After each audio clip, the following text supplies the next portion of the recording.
સુરતના કાપોદ્રામાં રહેતી 12 વર્ષની સગીરા પર સાવકા પિતાએ બળાત્કાર ગુજાર્યો હતો। 4 વર્ષથી ગંદા કૃત્ય કરતા નરાધામ સાવકા પિતાની હાલ પોલીસે ધરપકડ કરી વધુ તપાસ હાથ ધરી છે।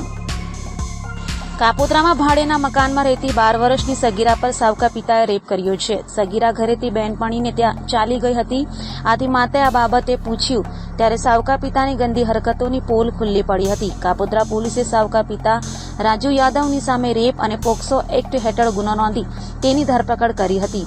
તો બાળાએ જણાવ્યું હતું કે ઘરે કંઈ ન હોય ત્યારે સાવકો પિતા સગીરાને હવસનો શિકાર બનાવતો હતો। સગીરા તેની બહેનપણીની મદદથી પિતા દુષ્કર્મ ગુજારતો હતો તે વિડીયો બનાવ્યો હતો અને વિડીયો માતાને બતાવતા આખરે આખો મામલો પોલીસ મથકે પહોંચ્યો હતો। હાલ તો પોલીસે નરાધમ સાવકા પિતા રાજુ યાદવની ધરપકડ કરી વધુ તપાસ હાથ ધરી છે।